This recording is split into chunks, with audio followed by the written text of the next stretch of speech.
Bom dia, graça e paz, meus irmãos, minha irmã. Esta manhã eu gostaria de estar compartilhando com vocês um pensamento que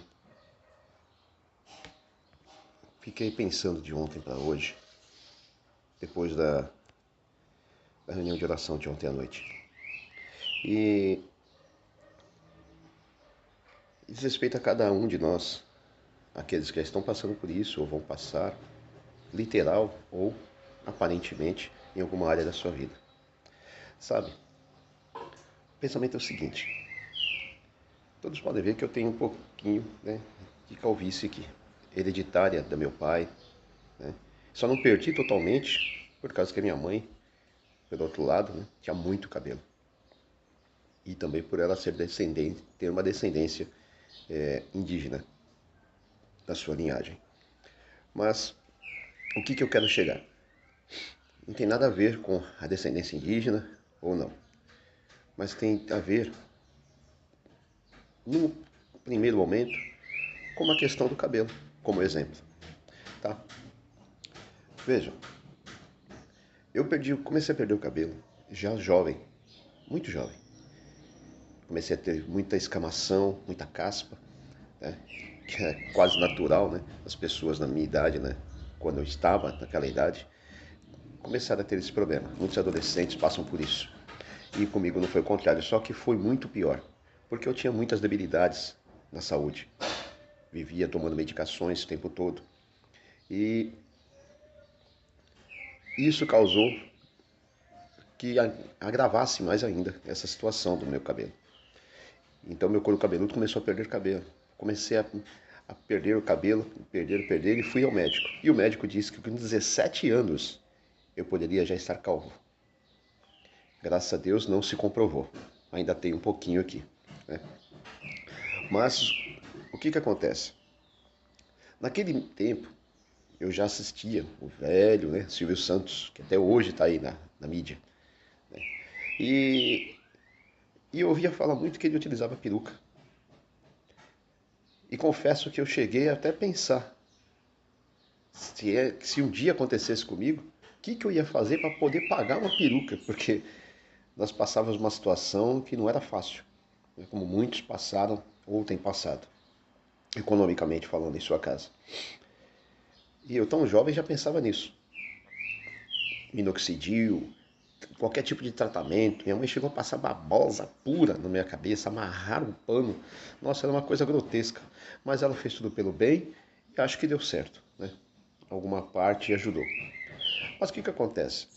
Eu comecei a pensar naquele tempo e comecei a refletir agora, muito mais ainda. Se eu utilizasse uma peruca, quando chegasse ao ponto de eu perder praticamente todo o cabelo, eu poderia simplesmente colocar, né, uma peruca naquela época, ou um aplique, como muitos o fazem hoje, né? Nada contra quem faz, tá? Mas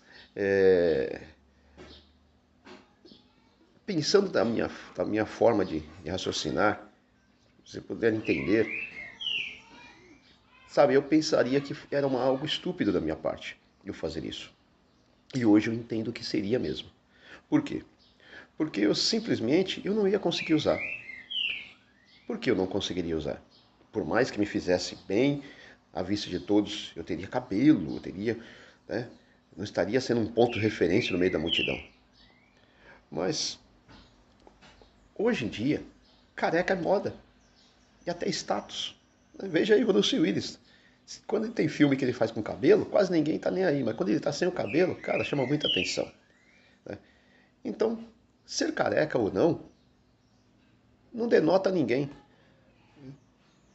Já passou esse tempo. A pessoa tem que se enquadrar em algo e despontar em alguma coisa na sua vida, aonde aquela deficiência momentânea se torne algo de referência de algo bom em sua vida. E é isso que aconteceu no caso do Bruce Willis e outros, né, atores, jogadores, atrizes, né? Atrizes não, né? Algumas, né? Por causa de algum problema cancerígeno ou deficiência no seu couro cabeludo. Mas Pensem, tá? Tem uma autora, Peg Noonan, americana, que ela descreveu uma vez que usar uma peruca é como se colocar uma mentira sobre a nossa cabeça. E é verdade. Se você for pensar, é verdade. E penso ainda que nenhum de nós gostaria de um dia ficar carregando uma mentira sobre as nossas cabeças ou qualquer outra área da nossa vida, concorda? Nós queremos sim ser honestos e não queremos ser hipócritas. Sabe essa palavra que nós encontramos muito falar na Bíblia? Hipócritas. Mas veja, no geral, as pessoas são rápidas em usar esse termo hipócrita. E quando vem alguma inconsistência na vida de um cristão, principalmente, ou de qualquer outra pessoa, aí acusa, você é hipócrita, você é hipócrita. Tá, mas muitos não entendem realmente o que é ser hipócrita. Uma definição breve de hipócrita seria alguém que tenta parecer algo que não é, certo? Não alguém que acredita em algo e não consegue viver de acordo com isso. São duas coisas distintas, diferentes. Acreditar em algo e ficar aquém, né, disso não nos torna hipócritas. Isso nos torna humanos. Nós somos pessoas imperfeitas tentando servir a um Deus perfeito e todo crente e todo ser humano falha. Até mesmo Paulo, o grande apóstolo, ele admitiu, com a sua sinceridade, a sua falha. Lá em Romanos 7, 15 ao 17. Eu não vou citar aqui o trecho inteiro, mas as duas partes principais. Ele diz assim, que não entendia o que fazia, pois não fazia o que desejava, mas o que odiava. E em outra parte, ele diz que não era mais ele quem o fazia, mas o pecado que habitava nele é quem fazia. Sabe? Em resumo, quanto mais nós avançarmos na vida cristã, mais nós vamos perceber o quanto mais devemos ir além. E quanto mais nós crescermos espiritualmente, mais nós devemos descobrir o quanto ainda precisamos crescer. Em outras palavras, errar, falhar, ter alguma deficiência, não é o fim do mundo. Mas é com o que nós vamos fazer com aquilo que nós estamos tendo ou vivendo neste momento. De que formas vamos viver? Que princípios vamos seguir?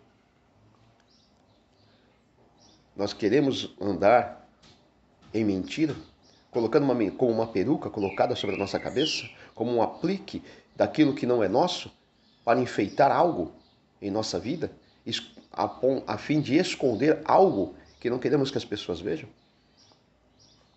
Ou sermos nós mesmos, mostrar nossas deficiências, nossas debilidades, nossas necessidades, sendo humildes no agir e no pensar e no falar, para que as pessoas possam não ver em nós a figura da Mulher Maravilha ou do Superman, por exemplo, mas ver a imagem e semelhança de Cristo Jesus.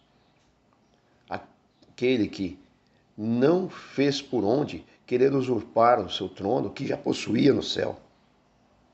Perdão.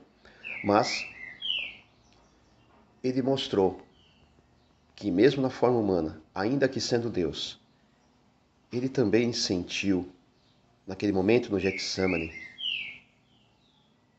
o pavor do que havia de passar para salvar cada um de nós naquela cruz.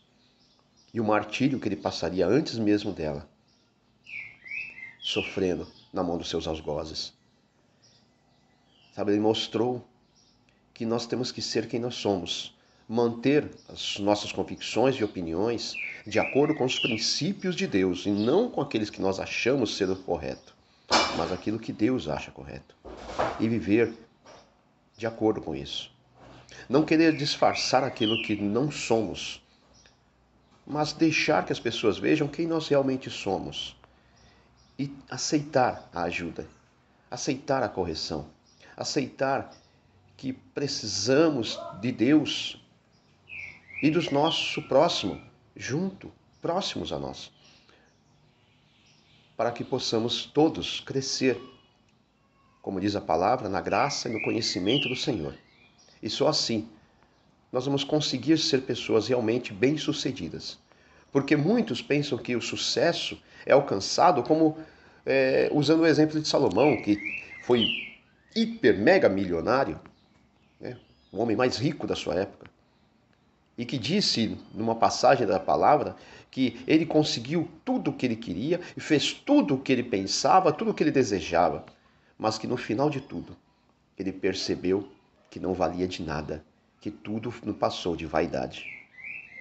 Ou seja, ele percebeu que no final da sua carreira ele havia quase que usado uma peruca, um aplique. Se ele tivesse o mínimo ou tivesse o necessário para viver bem com os seus e consigo mesmo, talvez ele tivesse chegado no final e falado: eu não fiz tudo e não tive tudo o que a vida me proporcionou, mas o que eu tive, mantendo Deus ao meu lado, meus familiares e aqueles a quem amo, guardados junto ao meu coração, me trouxe maior satisfação do que todo o dinheiro que eu tenha conseguido na minha vida. Pense nisso e que o Senhor possa estar falando ao seu coração, como Ele tem falado ao meu. Em nome de Jesus, tenha um bom dia, uma boa tarde ou uma boa noite, pois não sei a hora que você vai estar ouvindo esta pequena mensagem, mas que ela possa chegar até você no tempo propício, para poder também te abençoar. Fique em paz. Que o Senhor te abençoe.